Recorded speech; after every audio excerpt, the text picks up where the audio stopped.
আ.জ.ম ওবায়দুল্লাহ এদেশে সুস্থ ধারার সাংস্কৃতিক আন্দোলনের বহুমুখী প্রতিভাধর এক অনন্য দিকপাল। পুরো নাম আবু জাফর মোহাম্মদ ওবায়দুল্লাহ হলেও আ.জ.ম ওবায়দুল্লাহ নামেই সমধিক পরিচিত। জন্ম 2 জুলাই 1962 সালে দ্বীপ জেলা ভোলার চরফ্যাশনে। পিতা মোহাম্মদ মোজাম্মেল হক, মাতা সৈয়দা খাতুন। তাঁর পিতা বাংলাদেশের প্রথম সরকারি ইস্পাত কারখানা চিটাগাং স্টিল মিলস লিমিটেডের কর্মকর্তা ছিলেন। বাবার পেশার কারণেই শৈশব কৈশোর কেটেছে চট্টগ্রামে। এখানেই তিনি তাঁর বর্ণিল শিক্ষা জীবনের প্রাথমিক ও কলেজ পর্ব শেষে চট্টগ্রাম বিশ্ববিদ্যালয় থেকে লোক প্রশাসনে স্নাতক ও স্নাতকোত্তর সম্পন্ন করেন। পরবর্তীতে ঢাকা বিশ্ববিদ্যালয়ের পুষ্টি ও খাদ্য বিজ্ঞান ইনস্টিটিউট থেকে দ্বিতীয় স্নাতকোত্তর ডিগ্রি লাভ করেন। পাশাপাশি কমনওয়েলথ এক্সিকিউটিভ এমবিএ সম্পন্ন করেন। এছাড়া ইসলামী বিশ্ববিদ্যালয় কুষ্টিয়া থেকে পিএইচডি ডিগ্রি লাভ করেন। তাঁর পিএইচডি গবেষণার বিষয় ছিল the contribution of Edward W Said to interreligious harmony, আন্তঃধর্মীয় ঐক্য প্রতিষ্ঠায় এডওয়ার্ড ডব্লিউ সাইদের অবদান।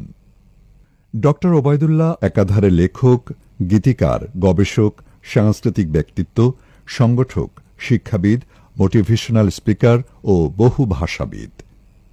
শিক্ষাজীবন থেকেই তিনি সফল সংগঠক ও সাহিত্য সংস্কৃতির পৃষ্ঠপোষক হিসাবে পরিচিত হতে থাকেন। তিনি দেশের ঐতিহ্যবাহী জাতীয় শিশু কিশোরদের সংগঠনে দীর্ঘদিন দায়িত্ব পালন করেছেন। ড আ.জ.ম ওবায়দুল্লাহ 1991-92 সেশনে বাংলাদেশ ইসলামী ছাত্র শিবিরের সভাপতির দায়িত্ব পালন করেন। এরপর তিনি গণমানুষের সংগঠন বাংলাদেশ জামাত ইসলামীতে যোগ দেন। সর্বশেষ কেন্দ্রীয় মজলিসে শুরার সদস্য ও চট্টগ্রাম মহানগরীর সিনিয়র নায়েবে আমির ছিলেন। পাশাপাশি কেন্দ্রীয় গবেষণা এবং সাহিত্য সংস্কৃতি এই দুই বিভাগের সেক্রেটারি হিসেবে দায়িত্ব পালন করেছেন। তিনি 1991 সালে ভোলার চরফ্যাশনের সম্ভ্রান্ত মুসলিম পরিবারের মেয়ে রাবেয়া বেগমের সঙ্গে বিবাহ বন্ধনে আবদ্ধ হন। এই দম্পতির 2 পুত্র ও 3 কন্যা সন্তান রয়েছে। 1992 সালে কর্মজীবনের শুরুতে ড Obaidullah World Assembly of Muslim Youth ওয়ামি বাংলাদেশের কান্ট্রি ডিরেক্টর হিসাবে যোগদান করেন। এরপর 1995 সালে আন্তর্জাতিক ইসলামী বিশ্ববিদ্যালয় চট্টগ্রাম আইআইইউসি এর প্রতিষ্ঠাকালীন রেজিস্ট্রার হন। 2021 সালে তিনি অবসর গ্রহণ করেন। 2024 সালে জুলাই বিপ্লবের পর তিনি আইআইইউসির ট্রাস্টি বোর্ডের সদস্য ও ইন্টারন্যাশনাল অ্যাফেয়ার্স ডিভিশনের চেয়ারম্যান হিসেবে দায়িত্ব পালন করেন। 2016 সালের জানুয়ারিতে গবেষণা প্রতিষ্ঠান institute for research and development IRD এর নির্বাহী পরিচালক হিসেবে যোগদান করেন।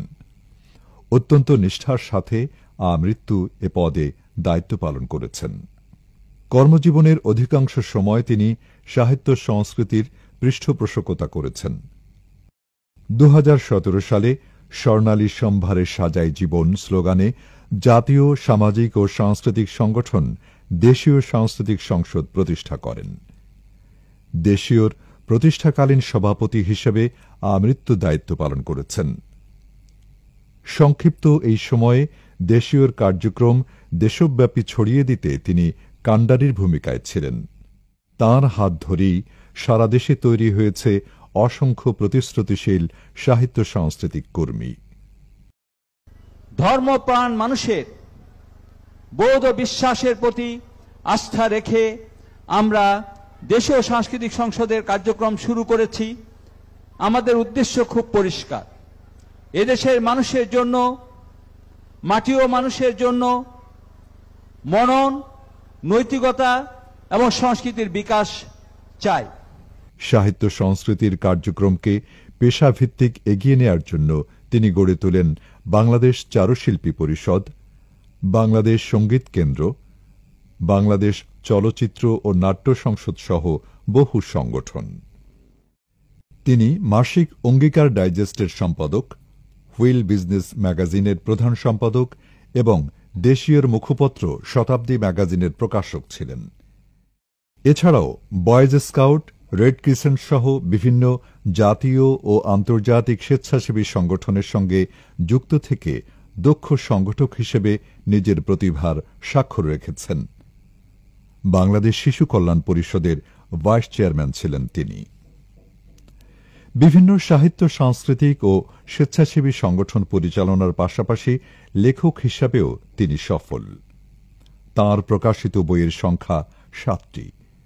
এর মধ্যে 4টি বাংলা ভাষায় ও 3টি ইংরেজি লেখা।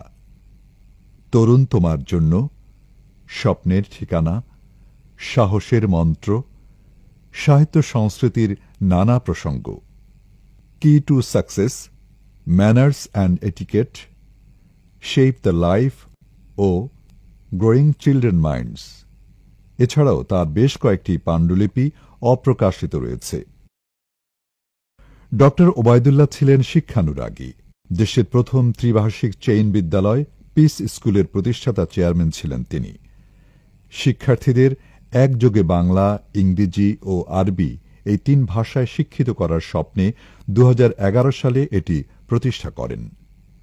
তিনি শিশুদের জন্য প্রতিষ্ঠিত দেশের প্রথম IP channel kids creation TV এবং প্যানভিশন টিভির অন্যতম উপদেষ্টা ছিলেন। ভালো কাজের পৃষ্ঠপোষকতা কঠিন হয়ে গেছে। আমরা আশা করি কিডস ক্রিয়েশন তার এই ধারা অব্যাহত রাখবে।